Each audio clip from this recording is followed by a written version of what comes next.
India के अडानी साम्राज्य की नींव हिलाने वाली हिंडनबर्ग के बारे में आजकल खूब जानकारी जुटाई जा रही है। जहां कुछ लोग शॉर्ट सेलर होने के चलते हिंडनबर्ग के हिडन एजेंडे की तलाश कर रहे हैं, तो वहीं कुछ लोग इनके पुराने कारनामों का हवाला दे रहे हैं। कह रहे हैं जैसे निकोला को रास्ते पर ला दिया गया, अडानी का भी वही हाल होगा। तो आखिर हिंडनबर्ग ने ऐसा कौन सा कारनामा किया है जिससे उसका इतना ज्यादा खौफ बना हुआ है? नेथन एंडरसन, जो हिंडनबर्ग के मालिक है, 2017 में इस कंपनी को शुरू किया और अब इसकी वेबसाइट के मुताबिक कम से कम 16 कंपनियों में संभावित गड़बड़ियों की पोल खोली है। हिंडनबर्ग का मेन काम शेयर मार्केट, इक्विटी, क्रेडिट और डेरिवेटिव्स पर रिसर्च करना है।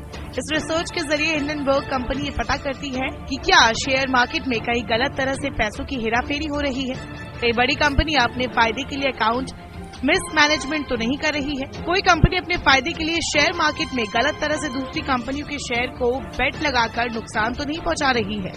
इस तरह रिसर्च पूरी करने के बाद हिंडनबर्ग कंपनी एक विस्तार से रिपोर्ट पब्लिश करती है। कई मौकों पर इस कंपनी की रिपोर्ट का दुनिया भर के शेयर मार्केट पर असर देखने को मिला है।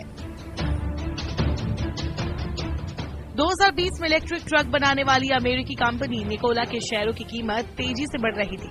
तभी सितंबर महीने में निकोला कंपनी को लेकर हिंडनबर्ग ने एक रिपोर्ट जारी की, जिसके बाद इस कंपनी के शेयर 80% तक टूट गए थे। अपनी रिपोर्ट में हिंडनबर्ग ने दावा किया था कि निकोला ने अपनी कंपनी और गाड़ियों के बारे में निवेशकों को गलत जानकारी दी थी। खबर सामने आते ही अमेरिका की सिक्योरिटी और एक्सचेंज कमीशन ने निकोला के मालिक के खिलाफ फ्रॉड का आपराधिक मुकदमा चलाया था।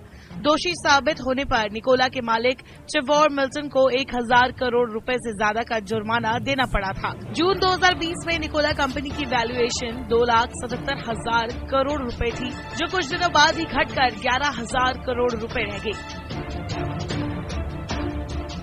हिंडनबर्ग के सबसे हालिया टारगेट में लॉर्ड्सटाउन मोटर्स और क्लोवर हेल्थ थे।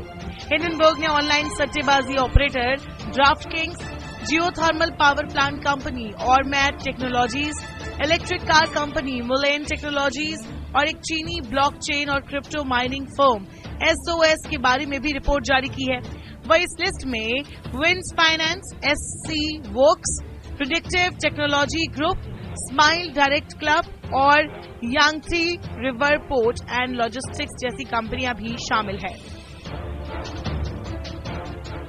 अडानी ग्रुप के खिलाफ घोटाले का आरोप लगाकर हिंडनबर्ग रिसर्च भारत में चर्चा में आ गई है। फर्म ने भारत के सबसे अमीर शख्स गौतम अडानी पर एक लंबी चौड़ी रिपोर्ट पेश की है, जिसका टाइटल है कैसे दुनिया का तीसरा सबसे अमीर आदमी कॉर्पोरेट इतिहास में सबसे बड़ा घोटाला कर रहा है। इसमें आरोप लगाया गया कि अडानी ग्रुप दशकों से खुल्लम खुल्ला शेयरों में गड़बड़ी कर अकाउंट धोखाधड़ी में शामिल रहा है। ये भी बताया गया कि कंपनी पर भारी कर्ज है। इस रिपोर्ट के आने के बाद अडानी ग्रुप ने साफ तौर पर हिंडनबर्ग रिपोर्ट की टाइमिंग पर सवाल उठाया, क्योंकि हिंडनबर्ग ने अडानी के FPO निकालने के ठीक पहले ये रिपोर्ट पब्लिश की थी और क्योंकि हिंडनबर्ग ने खुद बताया है कि वो एक शॉर्ट सेलर कंपनी है जिसका अडानी ग्रुप में भी शॉर्ट सेलिंग पोजीशन है, तो मामला पर्सनल हो गया। अडानीज ने इस रिपोर्ट को फेक बताया और कहा इसमें फर्म ने अपना फायदा देखा है। जानकारी झूठी, मनगढ़ंत और पुरानी है। हिंडनबर्ग और अडानी के बीच आरोप प्रत्यारोप खूब हो रहे हैं। एक पल लगता है अडानी ग्रुप विक्टिम कार्ड खेल रहा है, तो दूसरे पल ये भी लग रहा है कि हिंडनबर्ग का हिडन एजेंडा है। फौरी तौर पर अडानी की नेटवर्थ में करीब 18% की गिरावट है, जिस वजह से वो अब दुनिया के तीसरे सबसे अमीर आदमी नहीं रहे।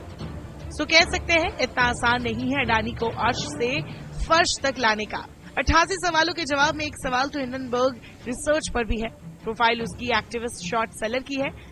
बाय डेफिनेशन जाए तो एक्टिविस्ट शॉर्ट सेलर निवेशकों को समझाते रहते हैं कि कंपनी ओवर वैल्यूड है, कर्ज में डूबी हुई है। जिस कंपनी पर ये शॉर्ट सेलर फोकस करते हैं उनके बारे में इस तरह की खबरें आने के बाद कई बार कंपनी का शेयर रसातल पर पहुंच जाता है और शॉर्ट सेलर पैसा कमाता है। तो लाख टके का सवाल बनता है कि क्या हिंडनबर्ग अरबों रुपए का मुनाफा भुनाने के लिए तो ऐसा नहीं कर रही? हिंडनबर्ग का ट्रैक रिकॉर्ड देखने पर तो ये नहीं लगता। हालांकि अब देखना होगा ये मामला आगे कौन सा नया बखेड़ा शुरू करता है।